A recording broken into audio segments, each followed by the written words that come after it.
Good evening, everyone. Good evening, everyone. Thanks for joining us tonight. Sorry we're a bit late. We had some technical issues. Planning meeting of Frome Town Council. My name is Steve Tanner. I'll be chairing this evening's meeting. I want to make our meetings available to as many people as possible. So we use the hybrid setup here in the Town Hall and online via Zoom. For those in the room, little housekeeping, the emergency exit is to the rear corner of the room and the assembly point is in the car park. Toilets can be accessed at the end of the corridor on the right-hand side. There is an accessible toilet to the right of the lift. Panelists on Zoom, please use electronic raise hand by clicking on the participants button at the bottom of your screen. For those in the room, please raise your hand. For those attendees on Zoom, please post questions through the Q&A board. Attendees' names will become visible on the questions board for the record as your question is answered. For those attendees in the room, again, please raise your hand. Tonight, Catherine is going to collect the meeting and Hannah will manage the questions board and participant settings. The meeting will be recorded for minuting purposes and will also live stream to our YouTube channel. Just as we have moved from Mendip to Somerset Unitary Council or County Council, I think it is. I just want to reiterate that this is the Planning Advisory Committee. We are a statutory consultee. The comments that we make here go to Somerset East Planning, which sits at the old Mendip offices in Shepton Mallet. I've put up on the screen the flowchart of referral for the committee process. I hope you can all see that. I think the main point of interest is that as a parish council and a statutory consultee, we get to make comments. If those comments are out of sync with the officer recommendation, is not in agreement, then the chair and vice chair of Somerset East have the capacity to bring it to a full planning meeting where it will be discussed. Any major application of, and I think major applications basically are 10 houses or more, I believe automatically go to the planning committee. Is that correct, Hannah? Yes, as I understand it. Great, thank you very much. I just wanted to reiterate that because it's a bit changing. Item number 2 on the agenda, any apologies for absence? I've got Polly and Philip. Yeah. So Okay, vote on those. Thank you, Mark. Thank you, Fiona. It's unanimous. Item number 3 on the agenda, any declarations of members' interest? Fiona. It's item 224. The owner of the property is my landlord, and the person who submitted the application manages my property and is a friend. I've lost, I can't remember, registrable, non-registrable, pecuniary, non-pecuniary. I've lost it a bit with them. Non-pecuniary interest. Am I okay to stay in the room and just not speak? We're not discussing it, so you're fine. Okay. Well, I will not. We can discuss it, but You don't need to. You don't have to leave the room. But yeah, brilliant. Thank you. Item number 4, to agree the minutes of the meeting held, can't remember when we held the meeting.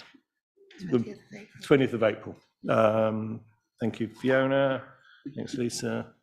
Great. And item number 5, to consider the major applications received. And I'm going to pass it over to Catherine tonight. Okay, so the first.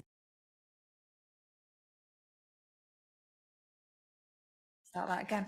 The first application we are talking about is 2023/0634 REM, which is the land at 377620, which is Little Keyford Lane, and it's a reserved matters application.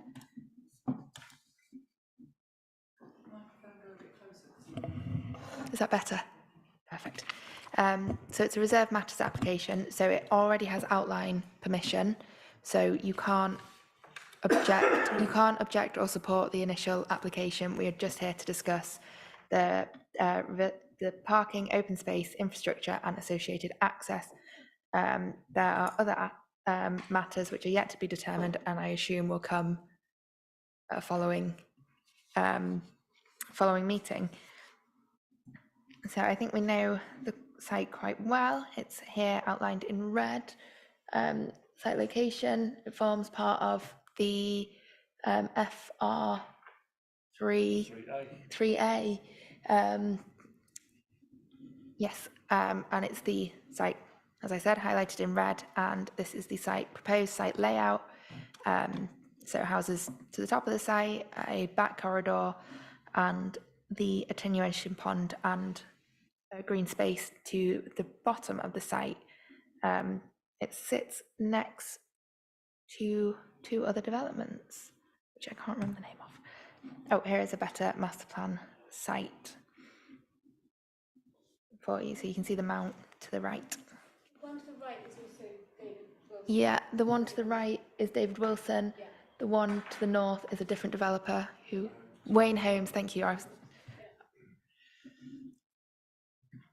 Great, thanks, Catherine. We have Dave Wilson Holmes here, Celia and Mark, sorry.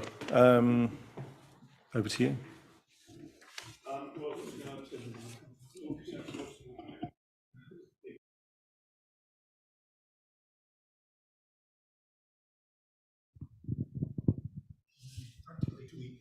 Really? Not that hungry.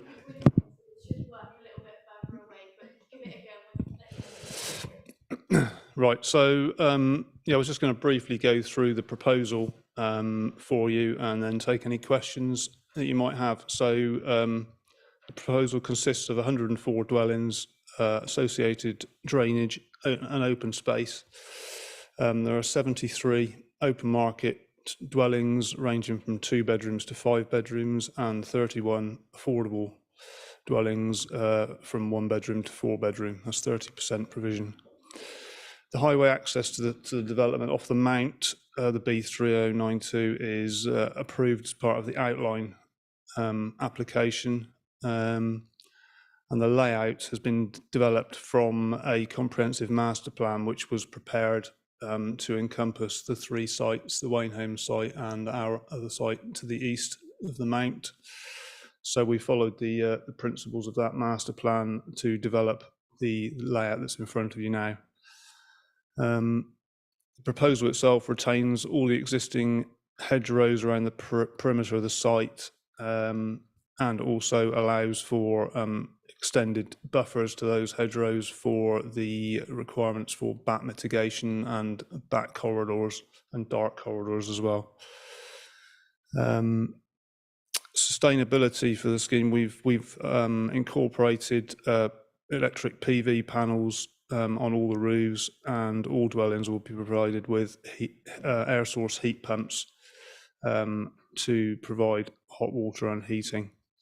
And also electric car charging points will be provided to all dwellings where it's possible to do so, where they've got parking on plot, and we can accommodate appropriate connections. Materials and architecture for the development. Because we've obviously got an approval to the scheme on the east of the Mount, we have adopted the same architectural style and materials that we discussed with yourselves back for that application, with the primary facing material being reconstituted stone with some key buildings in full render, and all the ancillary buildings such as garages to be built in red brick. Landscaping, we have got to provide additional habitat for the bats to forage, so the southern section of the site in particular, and obviously the corridors alongside the existing hedgerows, will all provide additional habitat and foraging for the bats. And following discussions with the town council, we have provided fruit trees along the boundary with Little Keyford Lane, and a new planted copse of local trees in the southernmost corner of the development. We have also included a play area, local area for play at the southern end of the development as well, which is provided with surveillance from dwellings to the north. Drainage is provided for by a SUDS attenuation basin at the southern end of the site at the low point, and that then feeds across the Mount and connects into the existing system on the eastern side of our development on that side of the mount, and then that feeds down into the River Frome.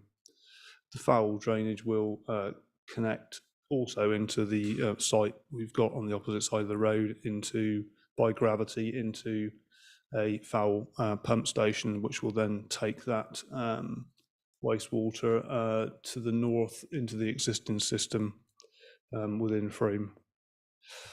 Have I missed anything, Saz? Do you want to do that? Hello, I thought it would probably be appropriate for me to run through some of the conditions on the outline, just so that you can understand the information that's gone in with the application. So there are 5 matters that have been submitted with our reserve matters. Finished floor levels. We've got some noise mitigation for some plots adjacent to the B3092. We have had to identify connections to the Wainholme scheme and what connections there are to Little Keyford Lane. We've incorporated a low emissions strategy as required by the outline, and then the details of the solar panels and the air source heat pumps that Mark's referred to. We have a number of items that need to go in. We need a sort of engineering level of detail for the hard landscaping, so road adoption plans and the like. A construction management plan that would detail the hours of working, construction routes, things that might be of concern to local residents. A construction environmental management plan, so how we deal with wildlife issues on the site when we're actually building. Lighting design for bats, details of the surface water drainage strategy, and a written scheme of investigation. We have agreed with the former county archaeologists that some archaeological trenching will be required on the site, and that will be undertaken at an appropriate stage. Before there are any occupations on the site, there are a couple of matters that need to be dealt with. There's a phasing strategy, and this will be so that the officers of the council can check when we're providing things and make sure that those are all appropriate triggers.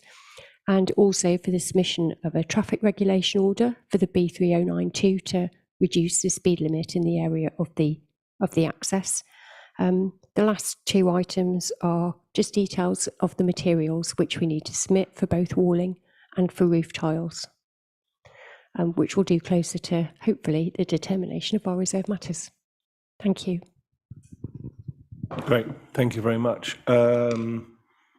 Take questions now from members of the public first, which is you, Helen. Well, I suppose you are tonight, yeah. If you don't have any, Helen, I've got a couple. Yeah. That's very kind of you. I thought you were going to go first. Hello, I don't think we've actually met in person. I'm Helen Kay, and I'm the ward councillor for Keyford, and now the divisional councillor. So I've had a look at it, and well, first of all, I'd like to congratulate you on some of the things that you've done, like putting the heat pumps in and the solar panels, which I think is great. You know, without us having to ask for that. And for the green corridor, for respecting the green corridor on the northwest side, which sadly Wainholmes to the north did not respect. And it's a shame that you've put a lovely footpath there through it by the look of it, and it's a shame it won't meet up with the Wainholmes scheme either. But anyway, you've done that.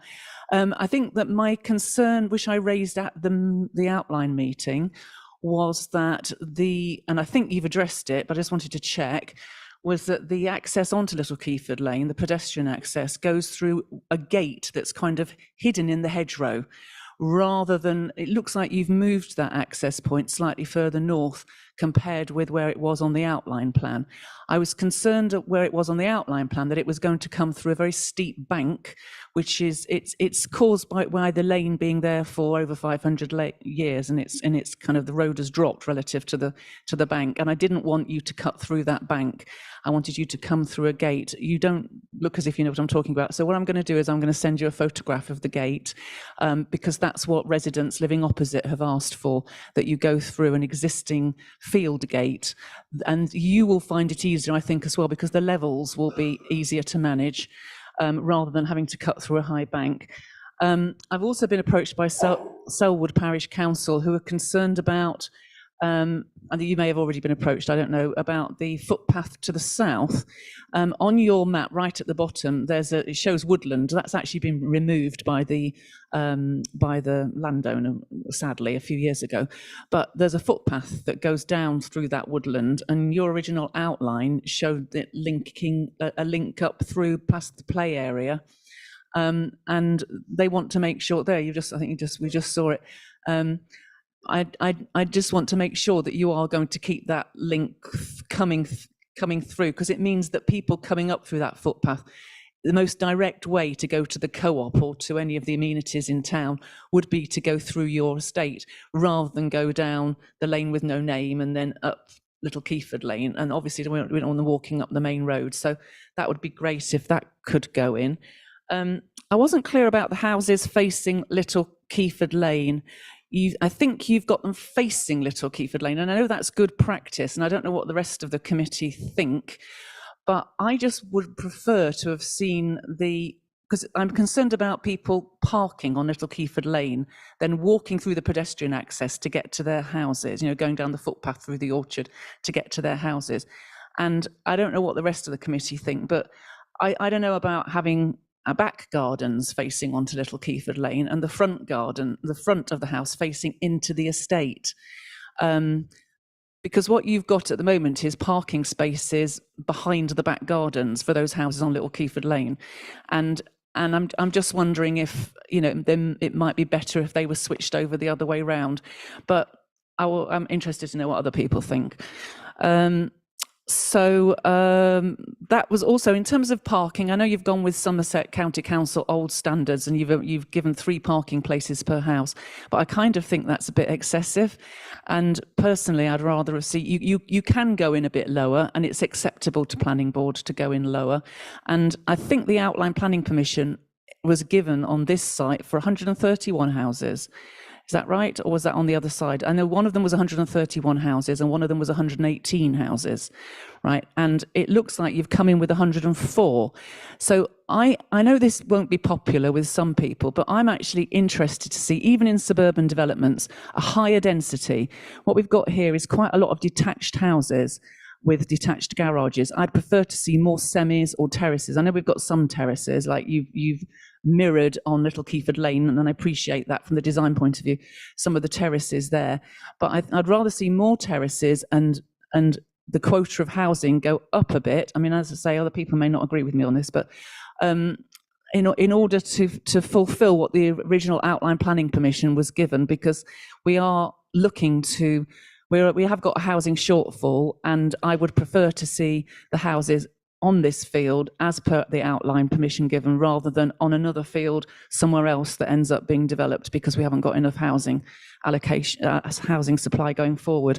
So I've got a whole load of other things, which is also finally, I know that it's probably been okayed by the affordable housing person at Mendip now at Somerset Council, but I was a bit disappointed to see that, again, what we really need in Frome, as I understand it, is 2 and 3 bedroom houses.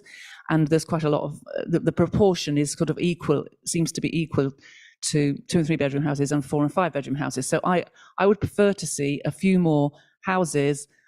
If you could put a few less parking spaces, more houses, and of those houses, 2 and 3 bedroom houses. That's what I would prefer. Sorry, I've got one more thing to say, which is lastly, with the hedgerow, the one that goes down the lane with no name, is a very high hedgerow. When it actually came to planning board with some of the other ones in the area, we had an issue about how we manage those hedgerows to make sure that they continue to be of importance to bats and wildlife. That's a particularly important one. If Selwood Garden Village goes ahead, they are respecting that as a back corridor as well, and they're planning to leave quite a big gap on the southern side of that hedge before they start any building. So I really do want to see it as kind of like a dark lane with a high hedgerow.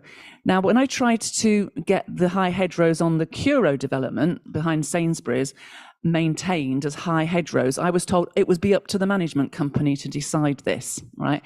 And that we could not put a condition in to keep those hedgerows high. And I'm just wondering if there's a creative way that we can think of a way around that so that we do keep those hedgerows high. If this is a management company, I actually well, I won't tell you about it, but I used to have a flat where I was part of the management company, because everybody who had a flat in the block was part of the management company. So if all these people that live here are all part of a new management company, it's a kind of cooperative structure. What I'm concerned about is that collectively they'll decide that they all would like a view, and they would then make that hedge quite low, because then they'll want to have the lovely view looking out southwest towards the bypass, and we're going to lose that high hedgerow. So if it's left up to the management company to manage that hedgerow, I'm a bit, that worries me a little bit, and I'd like to get this sewn up before it goes to planning board, please, so that we can somehow protect that hedgerow. Thank you very much for listening to my great long list of concerns. Thanks, Helen. I don't know if you guys want to come back on any of that before we go to councillors' questions, or we can do it all in one go after the councillors have asked questions. May as well do it all in one go. Okay, right. Me next. I've All right. I've got a couple. Well, you stopped me halfway through my presentation. Well, Um, there's a reason for that. Going home, you're on your own. So my question was about the footpath links that Helen did mention on in her questions. So I'll just, go to them. So there's an existing footpath, and in the outline plan, it's shown linking at the south of the site. There's also links shown in the design compliance statement in this application, and in your movement strategy. And that's the boundary to Waynham. I don't know why that's there. But then in the outline application, the links are missing. I've highlighted them in red where they were. And I was just wondering, and there should be the one at the south as well. I was just wondering, where are they being retained? Have they just slipped off the map? Should they still be there? Should we deal with the links now? Because I think everyone's going to raise the same question. Yeah, I think, I mean, the one to the south is an oversight, to be fair. We had missed that ourselves, and somebody else pointed out to us, and we have no problem with providing that, because as you say, it does connect with an existing public right-of-way. The one that connects directly to a footway cycle path on the Wayne Homes development in the sort of northeast, well, that one is actually on the plan I'm looking at anyway. It's just not that easy to see. So that connection is being provided, and obviously we've got the three connections going out onto Little Keyford Lane. Sorry, the one in the middle, that was a shared cycle and pedestrian one originally, wasn't it? Is that still? Sorry. Which one? This one here. Yep. Yeah. That one's still a shared footway cycleway. Yeah. And then this one is being retained? Well, that one we didn't think it connected to anything on the Wayne Homes site, so we didn't, so we were potentially proposing to take that one out, but again, there's no real reason why we couldn't show a path going to that boundary. But this top one, it goes into someone's back garden, doesn't it, on the Wayne Homes? So that one's got to go. It makes no sense to retain it. Yeah, no, that's fine. We just wanted to clarify. I think yeah, the lower one at the bottom of the sort of green space was about then. Thank you. The lower one was about making it possible for people from the Wayne Homes patch to walk through the bottom of their play area and come out somewhere civilised without having to go on the road. yeah. I mean, I'm fine with that. And going back. I don't believe they've got a footpath on their plan, have they? Well, We like I say, we can quite easily, we'll show one if it's not a problem, but I mean, they haven't got a. well, I would think end it up- goes on to the open play area. We'll just but go we onto can the check that. grass, yeah, so if everybody's happy with that, then we'll, Yeah, no, that's. yep, okay, yeah, that's no problem, we'll put that in. Great. First one is just a bit of a funny technical one. What's the difference between a play area leap and a play area lap? It's the E for equipped.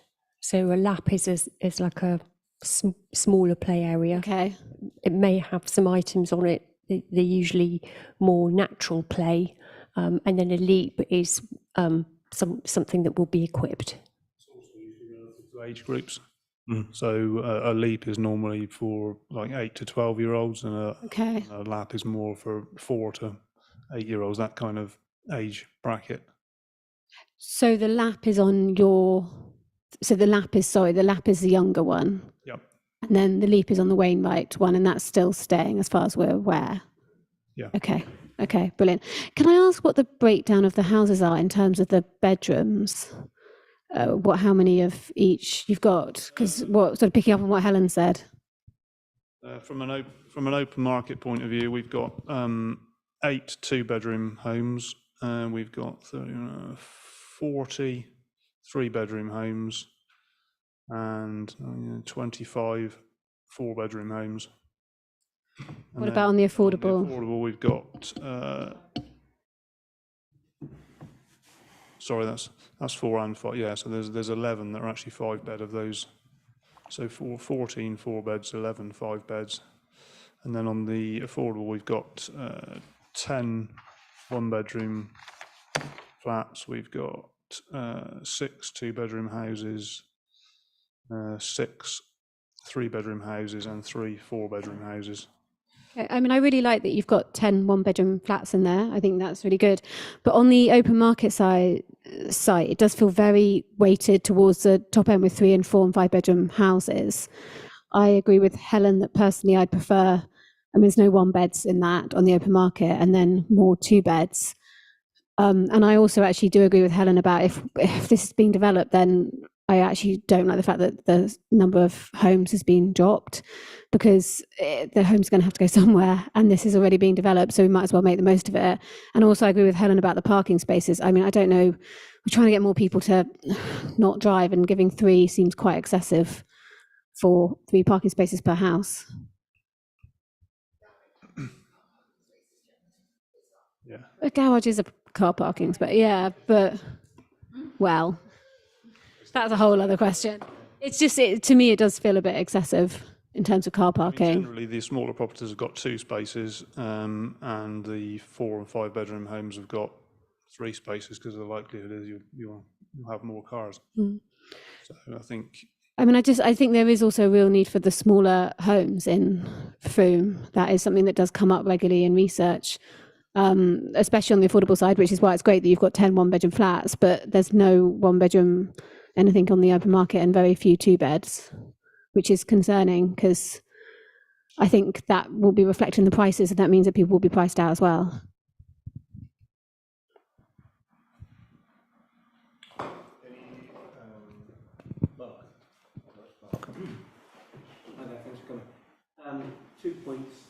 Are we talking about the definition of being 10% below market rate, or is this social housing, affordable rents? Social housing. It's going to be. A combination of both, in the rent and shared ownership. Out of the affordable housing, 25 are social rent and 6 are shared ownership. At Thank the you. 31. That's good. And where you started talking about open spaces, that's a particular interest of mine. Who will be maintaining these open spaces? I think we would expect it to go to probably to a management company. You don't expect the council to run it? Over recent years, we've had a situation where councils have been less willing to take on these types of facilities. I think at the moment, obviously formally MENDIP's policy was not to take on any areas of public open space at all. So sometimes with developments, we have like an option for them to go to another party or to go to a management company, just to provide some sort of flexibility some way down the process. And that was not an option here, because we do ask that question when the outline is approved. Yeah. Okay. So the people who live there will have to pay something towards a management company to maintain their open spaces. Yes. Well, the way it tends to operate is that as people move in, they pay towards a sinking fund. And when the facilities are actually transferred to the management company, they want everything to be in very, in top quality, as they should expect it to be in top quality condition when it is handed over to them. But for the time at which anybody would have been living as a resident within a property, they will have been contributing towards that sync fund, and that sync fund goes to the management company. So if they want ROSPA certificates, if they want local authority sign off, they will have all of that, and they will have a pot of money that has been accrued whilst the residents have been living in there. So it should be a good base for them to start from. Can I come back on that? This is obviously just coming from personal experience. I don't know much about it, but I own a property in Wells that is run by a management company, and it was similar to what you've just described. And the service charge is eye-watering, and it's being managed by a company that's not really doing a very good job of it. And I think that that does add to the financial burden on homeowners, especially again at the lower end, at the sort of the smaller end of the market, people who, I live alone, so sole homeowners or couples, without children, etc. I just think I think that could easily end up adding quite a lot to.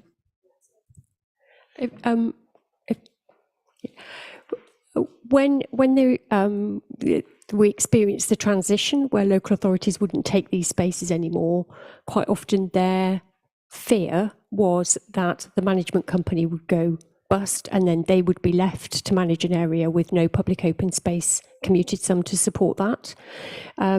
So we, talking to them about the arrangements for the management company, would also discuss what would happen if people were dissatisfied. And with our management company arrangements, residents can change management company if they wish. We go to a relatively small number of management companies. We tender the process, but they tend to be organisations that we're used to, because we do get feedback from our residents if they're not happy with the management company service. And if somebody's not providing a good service, we're not going to give them the opportunity to deal with one of our schemes, because it reflects on our reputation. Yeah, I think that the reality is there's a cost associated with maintaining the green spaces. And unless those are going to come into, public ownership, and we don't have the bandwidth to take on too many more of those at the moment, then it's the residents who pay for them, because it's the residents who benefit from them mostly. Yeah. Would it be, sorry, I just don't know, how does that work on the social rent side and the shared ownership? Is it the same, they pay the same service charge? I am not certain that they pay the same charge, but that is something that I can have a look at and come back to you on. Great, thanks. Helen. Yeah, just I know you wanted to hear everyone else first, but going back to that management company and my questions as well about the hedgerow, I'm assuming that the hedgerows are part of, when I looked at the plans this afternoon, I could see that the whole of the edge there was going to go to the management company for management, and that includes the hedgerows. So do you have any experience of work before with other planning authorities where you can have a condition? It appeared when we talked about it before that our planning officers at Mendit were saying that it would be difficult to put in something that specified the height of the hedgerow. I was trying to make sure that the height of the hedgerow was sort of 10 foot or 12 foot or whatever that is in meters, 3 meters, 4 meters now. In the end, I think the condition for the Curo one was something like manage to maximize biodiversity. So they put something in like that. So can we just make sure that you can put, I'm not sure how that works, whether that's that the planning authority has to do that, or whether you as developers put that in and guarantee it for us, as part of your application. Well, there are management documents and management regimes which the management company have to adhere to, and those are approved. They're submitted pursuant usually to the Section 106 agreement. So the local authority sign those off. Obviously, nothing's gone in yet, because we need to be further down the road with our application to understand the design, to be able to finalise what that management regime would look like. And that would be something for the local authority to approve and subsequently to enforce if it was not being maintained. I don't know why that's not working. Oh, it is. I'm just a bit concerned that that then gets delegated to planning officers. I want to make sure that it actually goes in early. So, okay, well, I'll have to work with the planning officers to do that. All right, okay. And also the other questions that I asked, I don't know if you're going to come back to them about the houses facing Little Keyford Lane. I mean, I just think in terms of biodiversity, it's better to have a line of trees and then some back gardens and then some. I mean, we don't know yet whether Selwood Garden Village is going to go ahead, so this might be the edge of the countryside. So that would be a nice wildlife corridor to have, you know, so to then have the back gardens and then the house and then the parking in front of the house, rather than having the back garden on the southeast side of those houses. And also, if you wanted to come back about the fact that there's only 104 dwellings, whereas outline permission was given for, I believe, 130 or 131 even. I don't think there was actually a number of units identified. In the outline. Okay, well, I'll check it, but I was under the impression that the permission for 131 units had gone through. Well, it might have been 108. Wasn't the site given an overall number, as FR3A rather than individual parcels? No, I think individual. I seem to remember 118 on one David Wilson Homes side and 131 on the other, because I was constantly adding them up in my head and saying, Keyford Ward's taken this many houses, so I was keeping a tally. So I seem to remember it was that many, but anyway, okay, I'll check it. If I may, Steve, I think some of those things may come back under the matters that are still to be determined. But I agree with you that the housing mix feels wrong. So if there's still time to address that and get more properties with fewer bedrooms, I'd be very much supportive of that approach. And I do quite like the idea of having the houses back gardens on the lane rather than facing outwards. I have a couple of bees in my bonnet that I raise frequently, and one of them is bee bricks.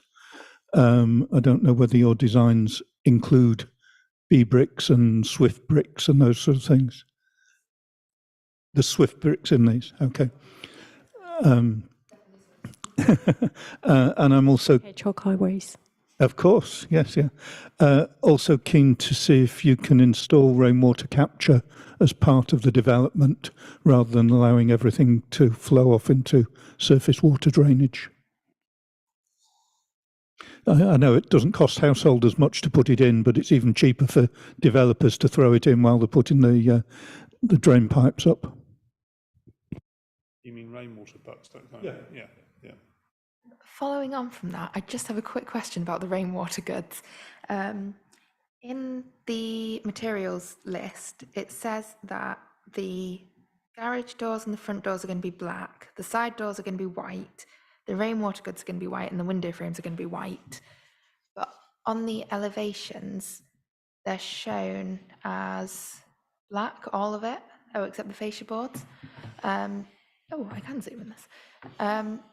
So I was just wondering if we could have clarity on that, whether it's the material palette that's been mistyped or it's just how these images appear. Yeah, I think it might just be the way the images are appearing, but we can clarify that. Okay, brilliant, thank you. And the other thing, just one more thing, is the solar panels. In the statement, the ecological statement, it says every house will have solar panels. You said every house will have solar panels, but on the map, on the plan, only certain houses are shown, just due to how they're facing, I assume, for solar gain. But I was just wondering, again, if that could be clarified, whether all houses are solar panels or just the ones that get maximum solar. Yeah, we'll be putting a more detailed plan together to show exactly where they're going. So. Yeah, sorry, we will be putting a more detailed plan together showing exactly where the locations of the panels are, but the aim will be to put them on every property. Oh, wonderful, thank you. Looked at the diagram. I thought they were on pretty much every property, but maybe I misread it. Okay. There is a map. There's like a map of them with them like yellow dots. Yeah, but some of them, Okay, maybe I didn't see it unless they're properly. I just haven't. What is your biodiversity net gain that you're going for? Because it will be post 20. I don't know what the law is. It's now, I think, Yeah. It's November this year, isn't it? I think. Okay. Yeah. So it has to be 10%. Is that right? 13%. should already be 10%, I think. Next year, I think it's going up. Do you know what your biodiversity net gain is? Or what you're aiming for? We've had it measured, but I don't remember Off the top of off your the top head. of my head because this was at some point last year. I think probably, but our ecologist has continued to maintain those calculations and to look at this scheme. And I certainly know that we meet our targets for hedgerow provision, and I expect we meet as a group. We've been looking to achieve 10% in any event, but I can clarify exactly what we're achieving. Be helpful to hear. Helen, go. Everyone carry on. Always works better that way, I think. Go on, Helen. Just from memory, I think that they do meet the 10% net biodiversity net gain, because I have a feeling that the one on the other side did as well, but the Wayne Homes one didn't. Yeah. It's also Selward's that goes going up and down. Every time I see it, it's Selward community. It goes from 19 to 13 to 11, and then it just changes all the time. I just had one thing I wanted to come back, which was the solar panels. I haven't checked this. It probably is on the planning portal, but I assume you're going to go for sort of standard number of kilowatts, which Steve will know what it has to be. So it's not something. It's not something like just Put me on the spot. 10 kilowatts. I think it's got to be 250 or 350 per house. I know there's a sort of standard amount that isn't. I don't know. Yeah. I have to read up on that one. Okay, I think that was one of the things, and I think you've answered everything else for me, except we've mentioned water butts. Oh, about sewage works. Now this is just a bit of an overview here. All these developments that are. I looked at the top 6 documents on the planning portal, and plus I also looked for a couple of things I particularly wanted to see, like the site layout and stuff. But somebody that's objected has said something which I said the first time these were ever presented, which is that all the sewage, because they're all on a hill, all the sewage is going to go downhill through gravity, and then there's going to be a pumping station which pumps it all back uphill, and then it's going to join the main sewer either in Little Keyford Lane in this case, I think, or for Curo it's going to be on Handlemaker Road. And I was reassured by planning officers that this was quite a common thing, but to me, I was very concerned about what if there was some kind of electrical shortage. What happens to all the sewage? Does it just, or some flooding event or something like that? What happens? And would it not be better, especially if Selwood Garden Village does go ahead, and some people are saying that that decision is going to be made imminently, to put some kind of new sewage works down near the river on the other side of the bypass, down that way? Now, I know that's a really big question and probably we can't talk about it here, but I just wanted to plant it because I'm not sure at what point your drainage arrangements have to be approved at planning board, and that might be in the next couple of months. But I don't know if then thereafter, after you've built the road, I'm not sure at what point in your phasing you actually put the sewers in and the surface water drainage in, and whether it could be changed should, in the meantime, Selwood Garden Village go through and we can have some kind of new sewage works and have them all just go by gravity down to a new sewage works. I mean, that's a big question you may not be able to answer here, so I just want to just sort of park it in your brains, really, as a possibility. I think if we want a new sewage system, it's Wessex Water, who said we're not over capacity. I can probably answer. I will be talking to Wessex Water about it as well, but I also wanted to, because I'm not sure with the sequencing, if these guys start doing all their groundworks, whether then we can retrofit it to a different sewage works. Yeah. Just in terms of the emergency backup process, I have the pleasure of living on an estate that has pumped sewage, and there's a massive great tank underground that's specified to hold a certain, 2 days worth until it can be fixed or something like that. It is quite common. Yeah, we do know our sewage, it would appear. Going with Helen's thing of just sort of planting something in your mind. Very much appreciated the water butts that Annie mentioned. What do you do with the gardens? Because there's lots of gardens on this property. Do you just lay them out as bits of lawn and then because what would it take to put a raised bed or two on them on every single garden? Yeah, or a fruit tree and a fruit tree. They get. I'm just saying. Into the residents? If it's just lawn, because wouldn't there be some sort of landscape? If it's a development, normally you get some sort of like, They do landscape. Yeah. So why don't you put a raised, rather than just doing sort of like, Might not want them. well, if people go, if you give everyone a raised bed, they'll be like, oh, we can use that. Rip it up. What a waste of time that is. Okay. Yeah. I've just thought I'd You ask. can answer if you want to. I think we've fine. And most of our purchasers do like a black Canvas, yeah. Yes, and unfortunately, I think you'd be disappointed. Maybe it's the wrong word. Surprised how many people don't want fruit trees in their back garden. I mean, we've got a good provision on this scheme of sort of external trees of that nature that people can access, which we think is a plus of the scheme. But Yeah,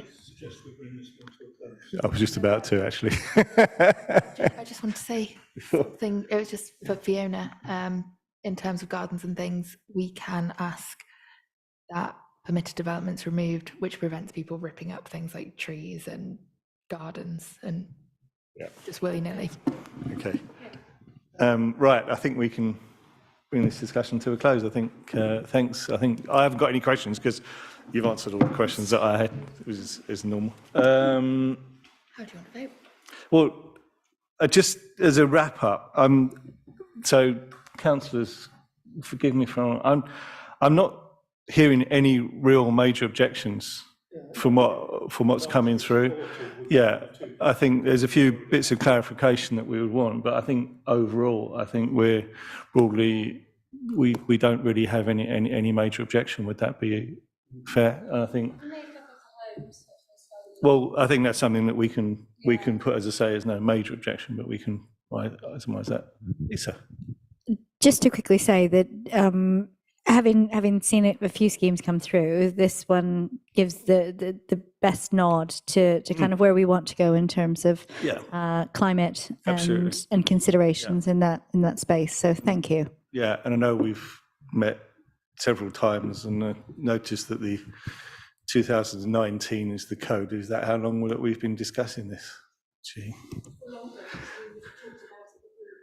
You probably did, didn't you? We did some pre-app. Yeah, well, hopefully we're getting to the end. So thank you. So I'm going to propose that we vote no objection, subject to a few points of clarification, which I will work with Catherine to put down over the next few days. Sorry, Steve. Somerset have changed how we do. So you can't. Don't do no care. objection. They're going to have to be support flexible. or object. Not interested. Otherwise, it won't get noted. We will find a way of getting noted, or we'll. Yeah, it's ridiculous. We'll talk to the county councillors. Helen, okay. We need to be flexible on these things.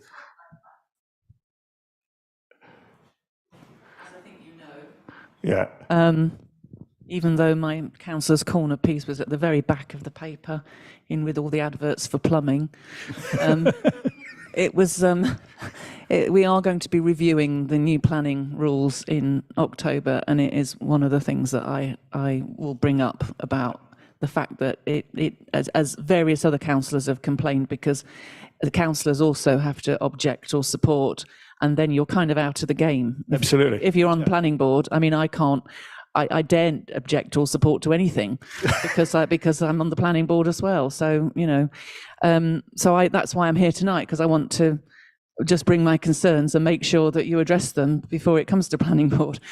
So I will raise that definitely in We'll come up October. with a wording that Yeah. makes sure that. I mean, if they're insisting on a binary choice, I think we're more supportive than objecting. Absolutely, I totally agree. Yeah.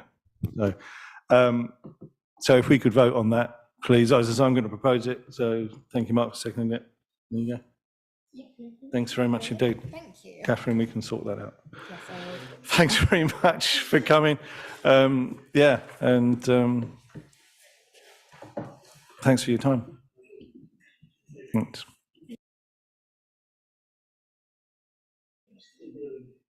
Next, we have got North Parade Car Park, which is Agile Homes. Here we go. So they have applied for change of land use from the car park to 18 low carbon affordable dwellings. So it's all social housing, as well as landscaping, widening of the existing access and the associated works. So that's the wrong notes. Hang on. So this is the existing block plan. As you can see, it's currently a car park with trees. It's next to Fairfield House, which is grade listed. So it is in a heritage setting.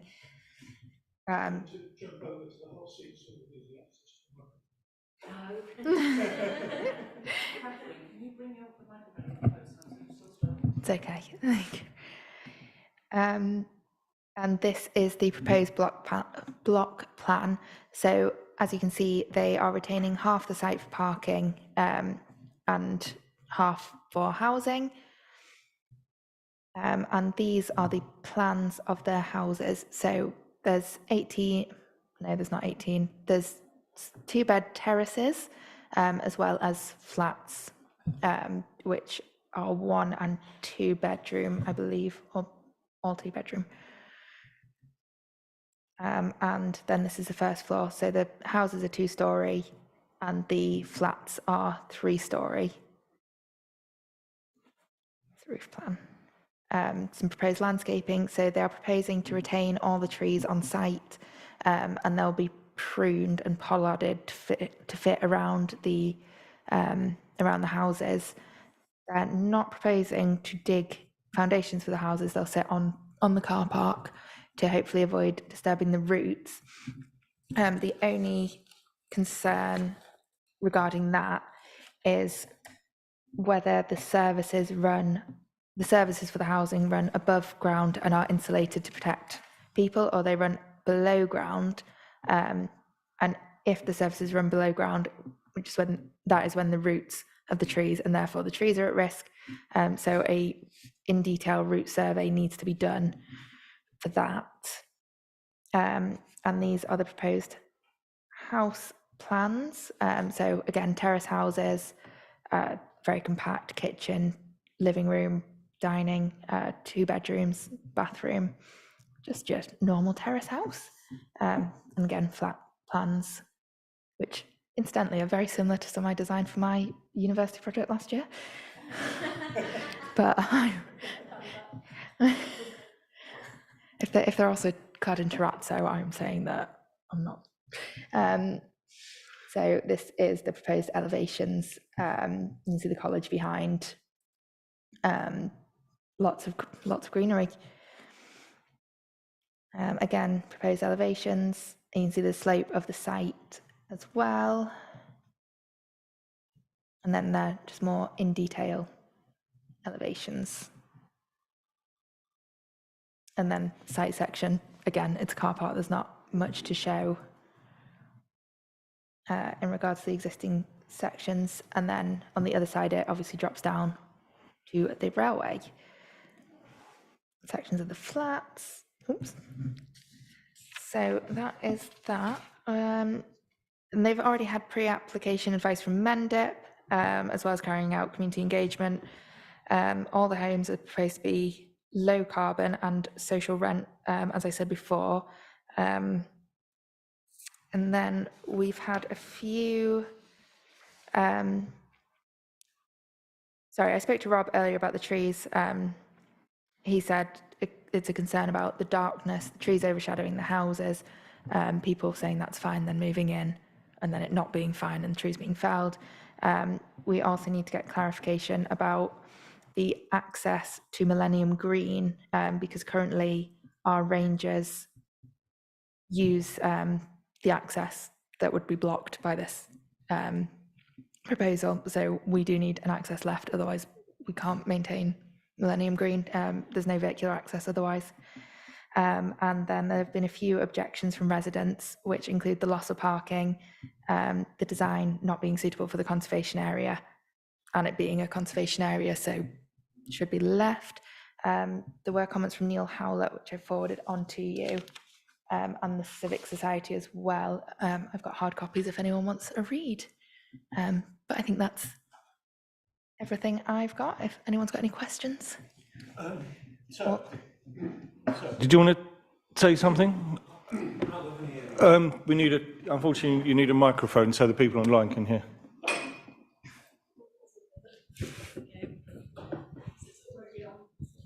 Yeah, I'm actually a resident in the area, and it's a conservation, and it's got a lot of history. How much do you know about the history in that area itself?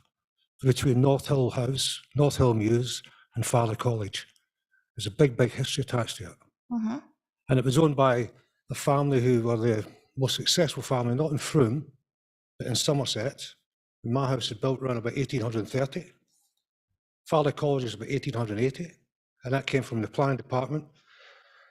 I got approved planning for internal, which took a long time because I got the scale of the drawings right, but it took a long, long time. And I was told categorically, if you start, we'll come down on you. So the proposed development is a big loss to the parking. And I was told the last meeting here last year, we were informed that a feasible study was done in 2016. There's a lot of people who moved here since then. When I moved in 2010, this town didn't have a lot going for it. And I don't mean to be detrimental, but it's in every broadsheet, etc. and so on. And we have between 10 and 15,000 first Sunday of the month, which is very successful. Mm-hmm. And when is it all going to stop? Is another car park going to happen? That car park's very important. A lot of people there, they're going to move to Northfield, the junction of Rodden Road. They all park up there, Welsh Mill Road as well. And it's just going to create a lot of problems. And every Wednesday and Saturday, a lot of people use it. And nobody was informed of the feasible study in 2016. I think that's very, very detrimental. It's a big question that needs to be answered. Okay, we can request that a more up-to-date study is done. That would be something that the developer would have to do. I was informed the study was done by Mendip Council. They did the study in 2016. How many people were using the car park? Local businesses have got permits, and they're going. I've stopped to one today. They're going to struggle. Where's going to park? I don't know if Mendip have done another study. I think if another study needs to be done, it's either by the developer or Mendip. I know there is a parking and car problem in Frome, but I think doing a full-scale parking survey is out of our remit. It's Somerset Highways that would have to do that. It's an important part of it because the car park's been taken away. It's a big question that needs to be answered. Yeah, we can ask for that feasibility study in 2016. I don't remember seeing it, I must admit. So I was informed in this room last year, yeah, by maybe one of your colleagues, but they told me, and it was a little bit of a sore point between us. Okay. But it's a very important point, and if it goes ahead, it's not befitting in the actual conservation area, where one elevation is lime mortar and the rest is not. And if it does go ahead, it's just not on. It's 1830. It's very, very important. Okay, well, the conservation officer at Somerset now will report on that. Well, I had strict guidelines in my house. Mm. There's no strict guidelines here. It's just makes it a mockery, but I had to wait months. Mm. And I went by the guidelines. Yeah, we can check with them what their thoughts are. Can I say something? So first, if I can clarify, you're a resident. Do you live around the area? I live in the Mews, the North Hill Mews. Okay. Okay. It's North Hill House, North Hill Mews, Yeah. and it's Farley College. It was all under the one family. Okay. I first of all, I just want to say I went up there today to have a look at the designs in situ on my phone because my brain doesn't work looking at stuff separately. And I had quite a long conversation with Somerset parking officer about the parking situation. He did say that the car park is very busy. There's a lot of people who work in offices on the bridge, particularly estate agents, etc., who have permits up there. And his assessment was if you take that bit of the car park away, then basically that whole car park will just be filled by people who have permits, cars who have permits.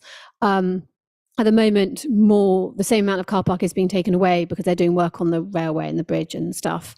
And it's pushing everyone into cattle market. Having said that, this is affordable homes. 1 and 2 beds is what we need. They're passive, they're low carbon.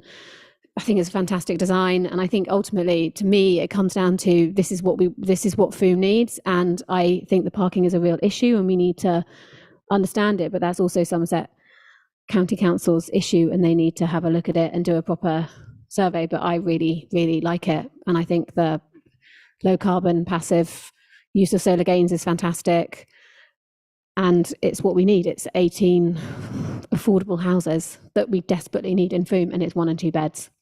We have been asking Somerset for a parking road survey for a while. And unfortunately, that's with them for.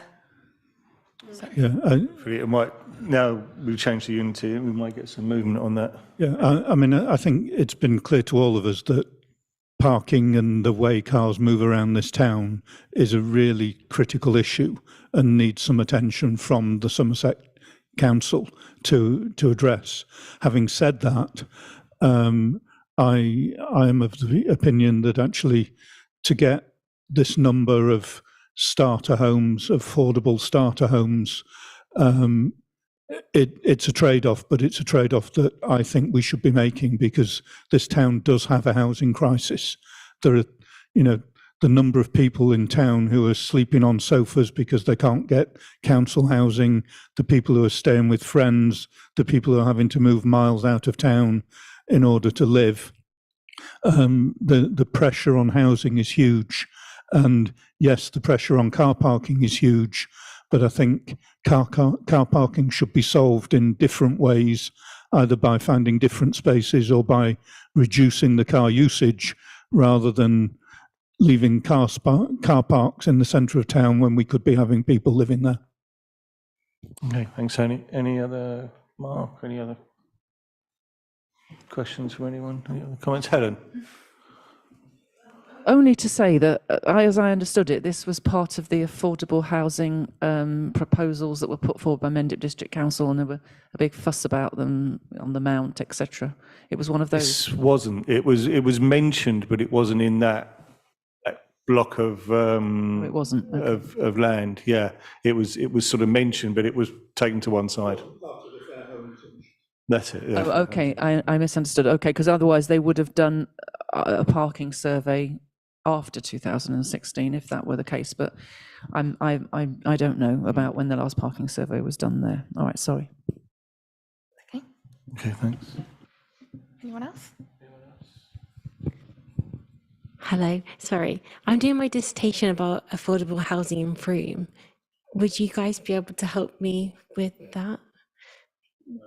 Possibly, depending on what your question is. There's no question, it's just basically how Right to Buy has affected affordable housing. So Andy's your man. there is a Frome Area Community Land Trust, of which I will declare an interest as a director, that's just merging with Fair Housing for Frome, which I was also a director of. And we've produced a big housing survey that covers quite a few of those things. So I don't know if you've had access to that. Yes, I've been in communication with them as well. So yeah. I mean, I think we're all sharing the same data from that point of Pretty view. much, yeah. I mean, happy to have a conversation. Leave your details, or if you want to stay to the end of the meeting, we can have a quick chat then.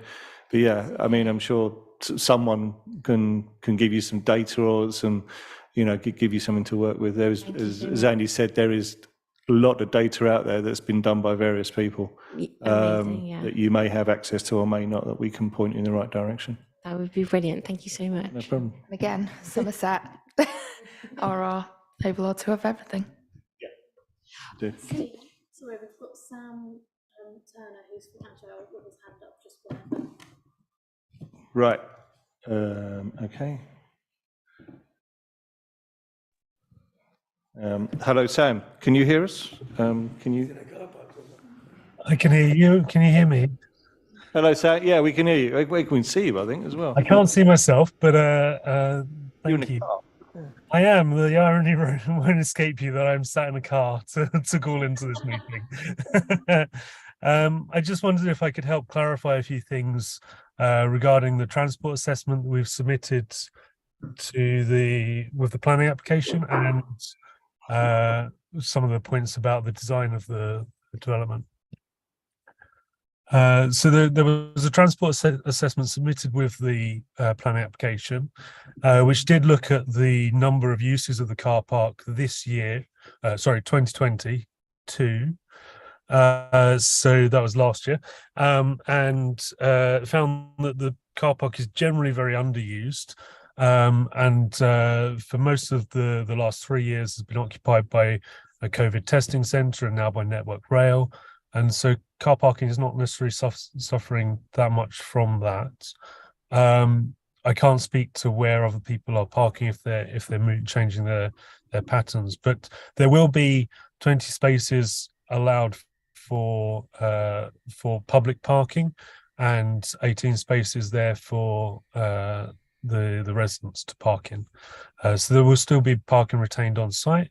And that's due to the buildings being back behind the line of Farley College, leaving that sort of parking area at the front.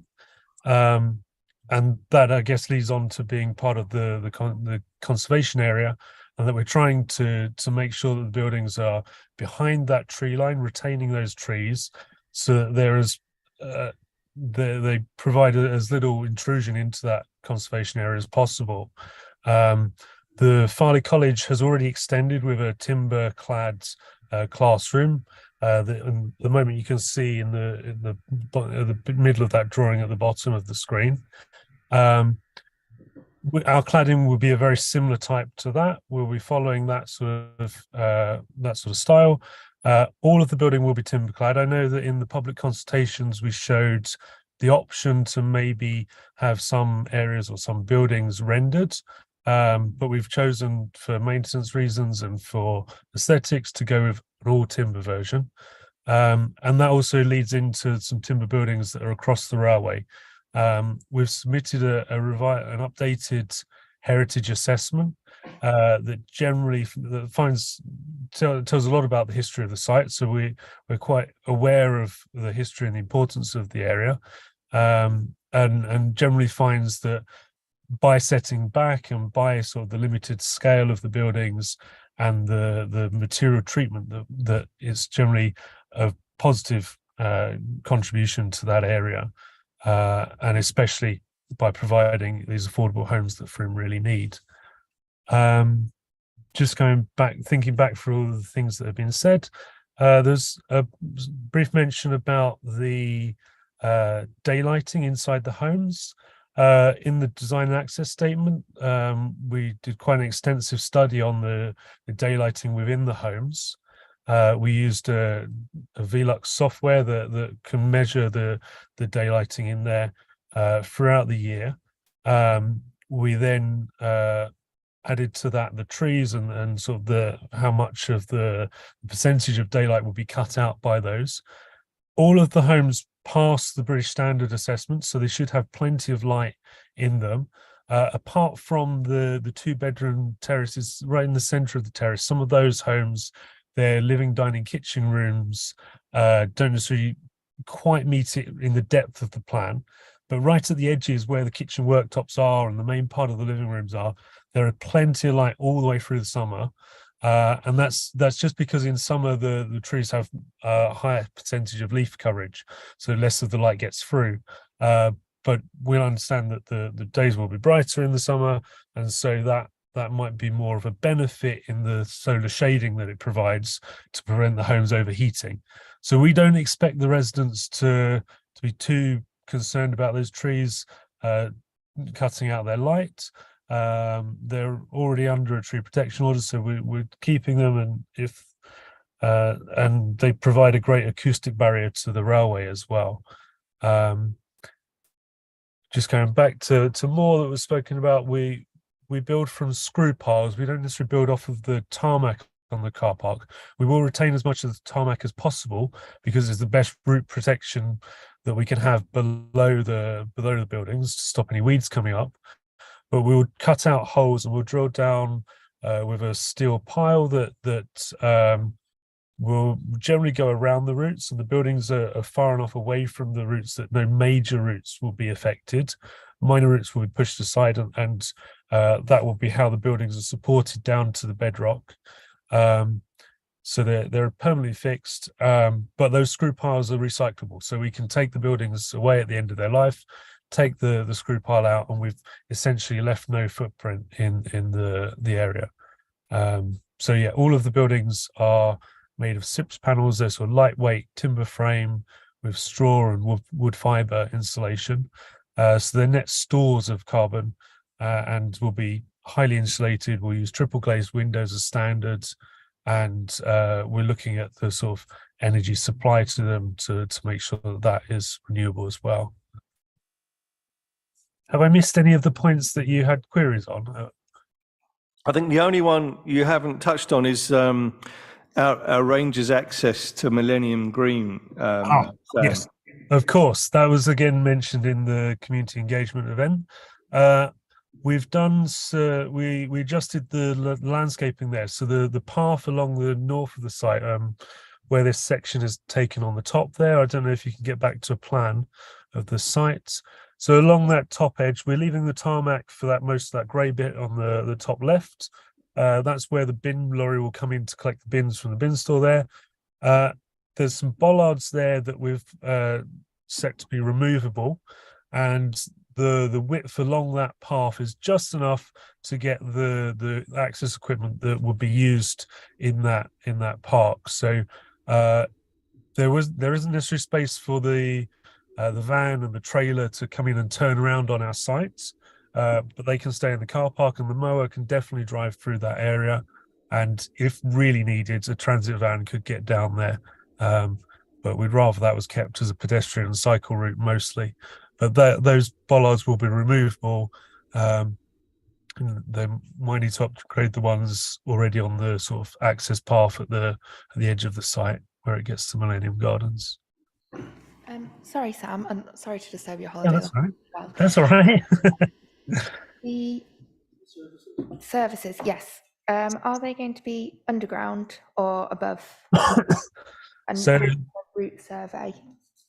we haven't been able to do that route survey at the moment because there is the tarmac on the ground. We can't see the routes, I mean visually, but also with ground penetrating radar, you can't actually see the fine structures, the roots below all that like tarmac and stone. So that's something we could do once we've scraped back that tarmac. What I expect the services to run below the path in front of the doorways of the homes there. Ideally it would be below ground, because then it takes away any need to insulate the pipes. You don't want the sewage pipes freezing. There are a few benefits to putting things below the ground. So the intention is to run out and below that footpath. So we're away from the large trees on the south there. We're trimming back the trees on the north to reduce the scale of those. They're quite young anyway, so their root balls won't be as extensive. So we expect that to be the clearest path for the services to run anyway. So that will be sort of where they're located, I expect. And that also allows access for maintenance in the future, making sure they're not below the houses. Okay, thank you. That's Thanks. all right. Fiona, Lucia. Two questions. First of all, I read the sustainability statement about the solar panels. Is it that I get that the idea is to put them on, but it could be that the trees provide too much shade for them to be worthwhile? Is that true? We have taken an assessment. If we put them on the sort of the top side of the plan as you're looking at it now, they're generally further away from the trees and generally not overshadowed for. They'll be overshadowed for part of the day during the winter and almost none of the day in the summer. But generally, we'd rather take a fabric first approach, and solar panels will be the thing that we'll put on if we need to meet the SAP assessments. Most of them, I think, will be on the roof of the flats, and that they definitely won't be overshadowed. So there's a large area for solar panels on the roof of the flats. And that's where I expect most of the solar array to be. Brilliant. And the other point is another just seed sowing. I think it's great that you've got communal waste areas. You've got communal recycling, communal general waste. You've also got a communal food waste. I just wanted to, again, sow the seed that we have a CIC in Frome called Loop, which can set up community composting stations. And it looks like that would be a fantastic place for one. And so rather than the food waste going into bins and then being taken wherever it is with Somerset Council, it could all be turned into compost on site and not go anywhere. So if at some point down the line you wanted to reach out to them, it looks like it would fit in really well there. They're called Loop, did you say? Loop Frome, Loop. Great. Yes, I'd Peter much rather take care of compost on site, and we can bring that to the attention of Stonewater. Yeah, and then you could also put a few raised beds as well. For the compost. So yeah, I think have to go somewhere. Landscaping we'll need to work out, but I think some of that greenery along that public space will be raised to address the height difference between the walkway and the sort of the public walkway and the access to the homes. Sorry, just to follow on from Fiona, I just want to double check. If you're doing fabric fur, these aren't passive house, are they? They're just fabric first. They're not quite a passive house. We build we're insulating the homes to meet the 2025 standards when they come in. So they're super insulated for now. They're nearly passive standard, but not quite. There's a few more hoops that you'd need to jump through to certify them as passive homes. But they will have very high insulation levels, and because they're built off site, they're panelized. They'll have very good air tightness values as well. So we can't call them passive homes because that's a certification, but they're very high performing homes. Good U values then. Yeah, and that's all I've got. Good. Any more questions, comments from anybody? No? No? Good. Helen. I should know this, but are these going to be affordable homes for social rent in perpetuity? Ooh, not sure about the in perpetuity bit. Certainly, at the moment, the CLT isn't involved. So there will remain social rent as long as Somerset Council has an agreement with the service provider. Stonewater, isn't it? Yeah. Okay, well, the ones on the industrial estate, again, we had to sacrifice industrial land for the 25 houses on the industrial estate. All social housing, but I think that they've got the right to buy after, that's Stonewater, I think they've got the right to buy after 2 years. I'm not sure if that's true for housing association. I've got to check it, but yeah, it'd be interesting to know that. I mean, as I understand, the current legislation does permit right to buy after a certain time, which is disappointing to say the least. But until we get a change of government and etc. Yeah, I think we have to live with it. Yeah.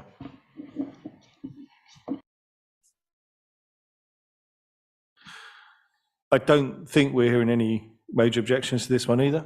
Although I do think Be good if the developer spoke to residents as well and kept liaising with residents to address any concerns that residents will have going forward.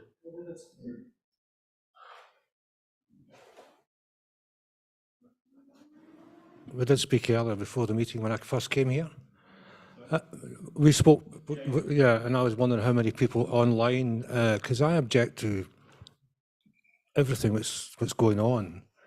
And the gentleman here, without being personal, he said one thing: they need housing. That car park's not going to solve the housing problem we have in Frome. And the car parking is a big problem. So there's Somerset and Mendip know what the left hand and the right hand's doing. But it's very much detrimental. It's a big conservation area. And I don't think it's not in the interest of anybody here.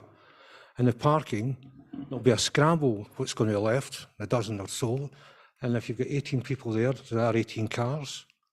And those developments will be just outside the minimum requirement for each room, which is done by government standards. And I think it's going to be a bit of an eyesore to the area. It's got a lot of history attached to it. Sure. Well, the conservation officer, it being in a conservation area, will look at the development and make either a suggestion or he'll make a comment. We really can't sort of give an opinion because they are the experts when it comes to buildings in conservation areas. Sorry, Steve. The conservation area will have been consulted at the same time as us, and they're also a statutory consultee, or they should be for this as well. So they will pretty much do the same thing we've done, is look at it, write a report, submit their comment, and then the deciding officer will look at all of the comments and weigh it up on the balance. Sorry, Helen. Just for your information, in case you don't know, you do know that this is an advisory committee and they're statutory consultee, and that if you want it to go to planning board, you'll need to speak to your councillors, Martin Dimery or Michael Dunk, if you haven't already, and ask for it to go to the planning committee to be decided. It probably will anyway, because there's an interest, because it's actually being proposed, I think, originally through Mendip, who were facilitating it.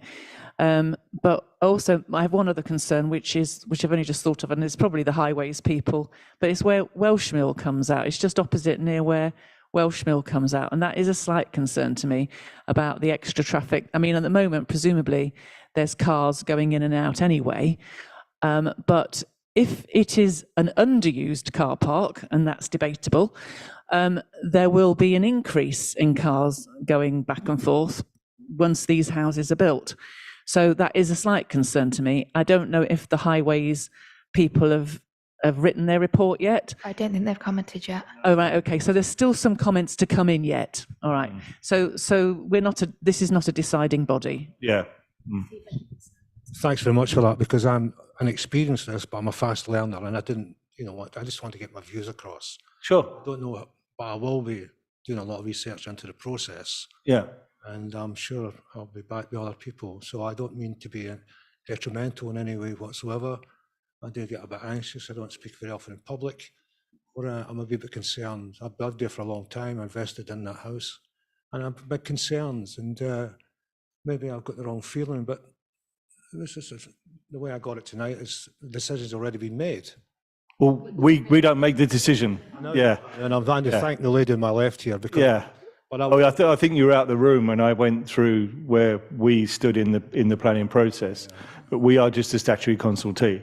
Right. So this will go to Mendip's or Somerset East Planning Board, and at that point, that will be decided by the councillors who sit on Mendip East Planning Board. I mean, and it's important if you have objections that you write to Somerset East Planning Portal using the number on the front and all your any other residents. It's really important, as Catherine said, that you put your comments on to that planning portal. I've already done some of that, and I'll be doing that will be read by all the councillors on the planning committee at Somerset East, and those comments will be taken into account, and they will be addressed by the planning officer who looks at this application. Okay. and you can register to speak at the meeting. Please accept my slight bit of ignorance. No, I will be- it's I will fine. be- It's absolutely fine, and it's great that you've come along. Yeah, it's great you've come along, and and as I say, it is important, as Helen said, that you can register to speak as well at the Somerset East Planning Committee when it sits and when it discusses this. And if you put a comment on the planning portal, when it's being discussed, you'll get a note to say it's being discussed, and at that point, you can ask to speak at that particular meeting as well.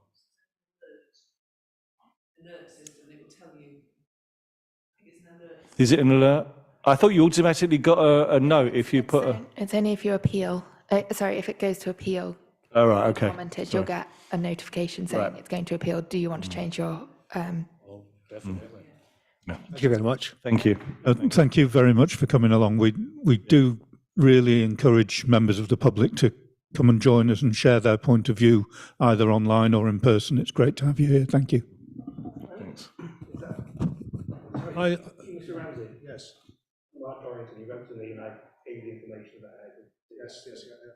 Yeah, I looked at that as well, and If you have any issues with it, just email me, and I can try and help submit comments. you shouldn't have said that. Well, unfortunately, my email address is all over the website anyway, so. It's been recorded, don't worry. 12 Sunday, what's this? Just one last point, which is that the people here and on planning board, they always talk about the planning balance. So they'll talk about the negatives, and the negatives might be that it's next to a conservation area, that it might affect the setting of conservation or whatever. But the positives will be, oh, we need affordable housing and blah, blah, blah. So they often do this planning balance. So they have to make a judgment one way or the other. They can't sit on the fence. I sometimes abstain. People get annoyed with me for abstaining. That's why it goes to planning board so that people make a decision. So you might find that you might have your 3 minutes at planning board, but it will go through and people will be sympathetic, but it will still go through because everyone will go, well, we need affordable housing or something like that. So just be prepared for that. That's all I'm saying. Yeah. Carry on. We're up social housing, and we do need it.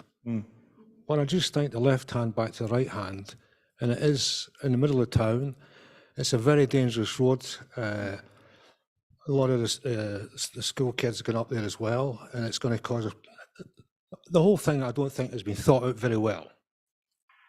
It's back to opinions. You know, and the lawyers can make a thing, black with grey. You're going to come and live there. That's the most important thing. It's the people who live there, the people who make the decisions. That's my beef. And then, As Helen said, I think it's important that you register with Mendip, send your comments to Mendip and Somerset. Send your comments to Somerset and register for your 3 minutes when that's discussed. Well, I appreciate everybody's time here. Really. No, appreciate your time. Thank you very much. Sam's got his hand raised. I think he wanted to come back on something. Go ahead. Sam, go ahead. Sorry. Thank you. I just wanted to mention that as part of the works, there's improvements to the junction coming out onto the roads that will be shifting the junction further up to the existing exit from Farleigh College and upgrading the width of that road so that the junctions, there's sort of 4 roads coming together and it's a bit of a mess out there. We'll be improving that to make sure that the road is safer. And also just to say, I really appreciate the challenges. So again, thank you to the gentleman in the room for coming along. I don't want to be part of the big bag developers who are coming and sort of forcing things on you. And I hope that you also came along to the consultation events and continue in future to engage in this process. So I like reading your comments on the site, whether they're positive or negative. They inform what we're doing. So thank you. And yeah, there will be a traffic assessment attached to our plan, and the upgrades to that road should have been mentioned earlier as well. Great. Thank you, Sam. Nigel, good evening. Can you hear us? Hello.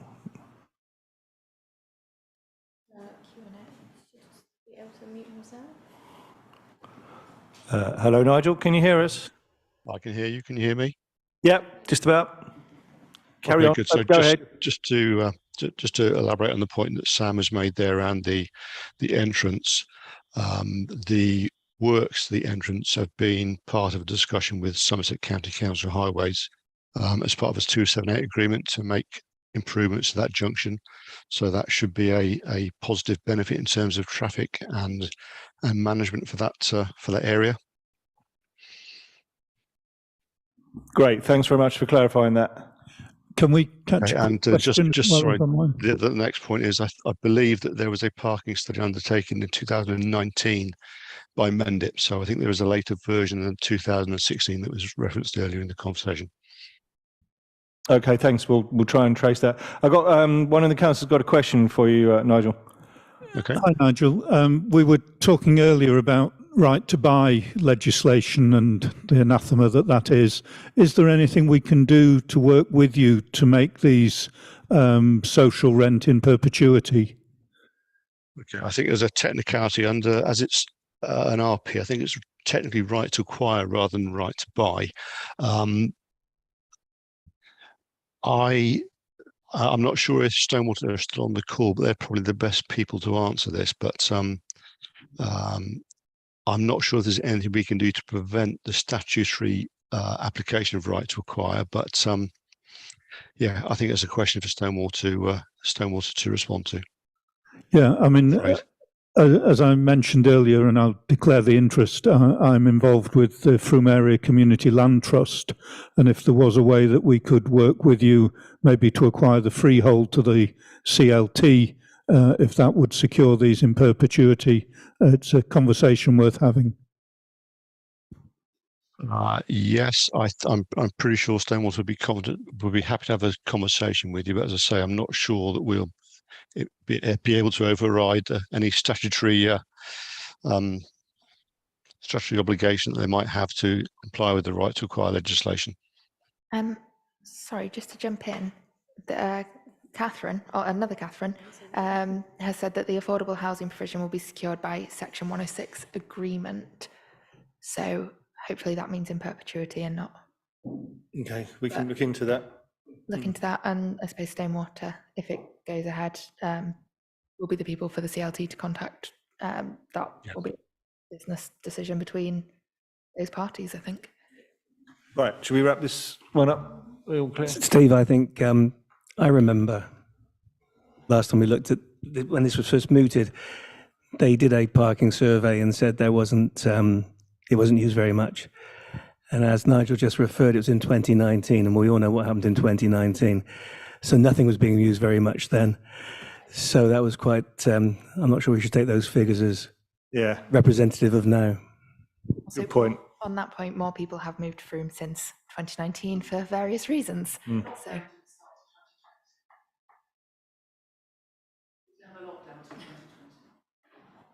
Yeah, that's true. I remember when my term finished in May 2019, I wasn't doing anything after about March, so there wasn't much happening. So I don't think. Look, the years wrong. 2020 was COVID. Yeah, 2020, because I know, because we were elected in May 2019, and then we had 9 months of doing normal business until COVID broke in 2020. But anyway. Well, March 8, 2018 for me, but yeah, that's what I seem to remember about it being dealt at a time which wasn't typical. Yeah, let's have a look at it anyway. Right, Catherine, what have we got? So, some not. I think. Sorry, it's because I was being mean to Markov. I think we've got support because we have to support or object now, with the caveat that the Conservation Officer needs to look at it and Highways need to look at it, and we need written clarification that we can access Millennium Green. Does that sound right? Sound right? Yeah, I want to support that. Okay. Someone propose what Catherine said? Yeah, I'll propose.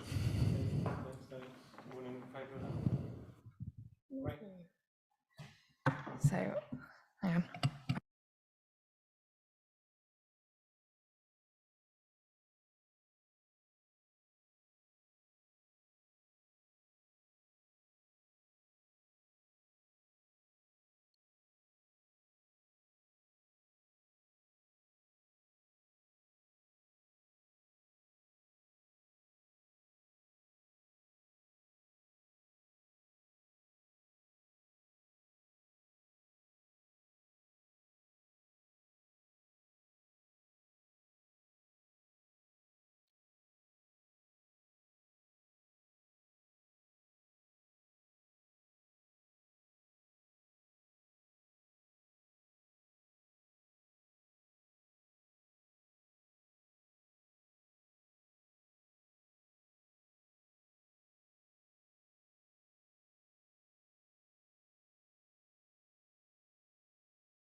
Microphone next to you.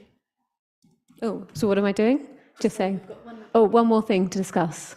Catherine, would you like to present it? Sorry, Jane, if you're watching this, it's all fallen apart a bit.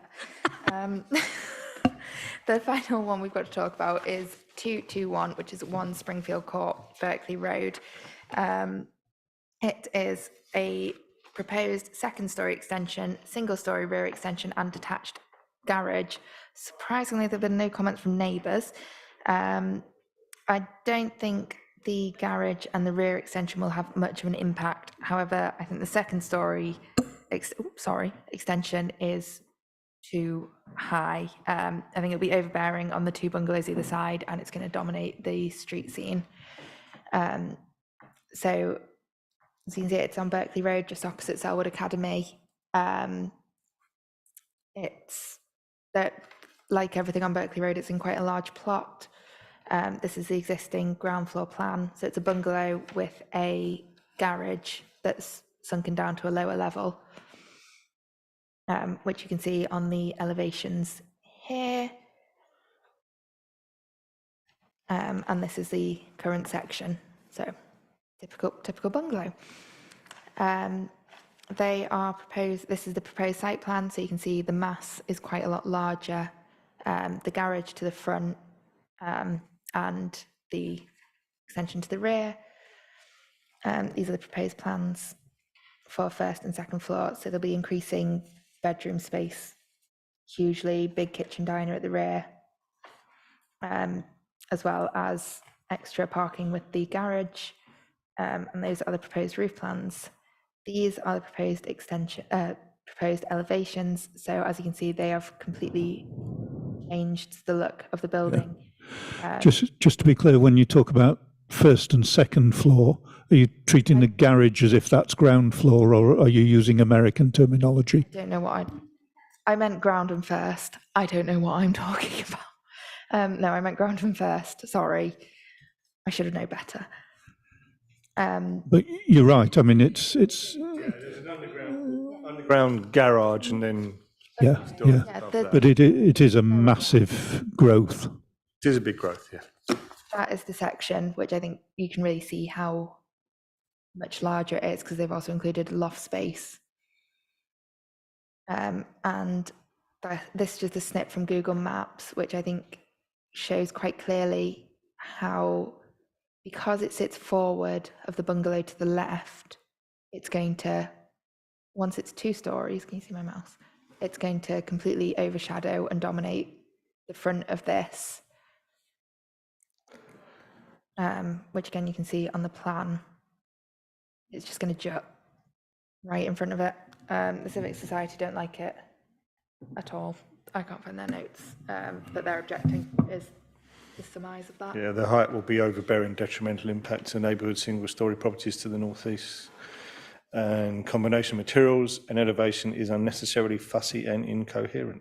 I think that is personal choice. It's not a conservation area. It's not the 1960s bungalows.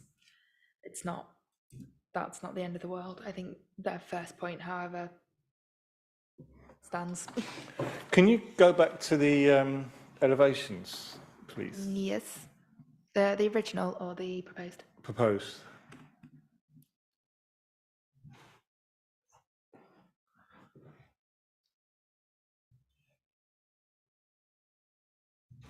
Are there any sustainability improvements? Don't think so. Not that they've not submitted an statement with it. This is the bungalow to the left as you look at it from Berkeley Road, is that right? That is the bungalow to the, yeah, Right. no, that's the bungalow to the right as you look at it from Berkeley Okay. Road. Because that's the rear elevation. Mm. Can you do the front elevations? Can you go on to the other elevations? The front elevation's next to it. Okay. That's the front. Wasn't there's some other elevations somewhere in there? These ones? That's it.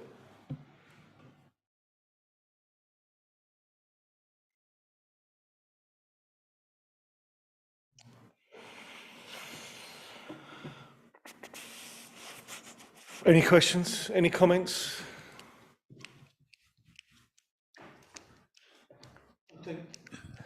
I'm surprised that there's no pushback from any of the neighbours. Yeah, Me too. that was my comment earlier on. I mean, I assume proper consultation's gone out and that sort of thing, but given that the neighbours aren't objecting, I'm not sure that we have any fair voice in the matter. It still has time to be objected. True, yeah. I mean, certainly if I lived either side of it, I would be objecting from the point of view of it being an excessive development from a height and bulk perspective. The only thing I would say to that is, I don't mean that's a difficult one, but but then there's a certain amount of privilege involved in being able to object and knowing how to object and having the bandwidth to object, and we don't know so I kind of think that even if they haven't objected, to me, it still feels like a relevant thing because we don't know what's going on either side and whether they are, familiar with the planning process and how to go about it. I think looking at the elevations, I think it's a fine proposal, just not here, not sound. I think it's just too bulky and domineering for the neighbouring bungalows. I think if they weren't bungalows, Yeah. kind of. Is it going out the back as well as? Yeah, I'll go back to the. Because my first thought was looking at where the sun is coming. This is sort of north of those, so it's not actually going to be blocking light. But I think the back part of it particularly is, Lisa.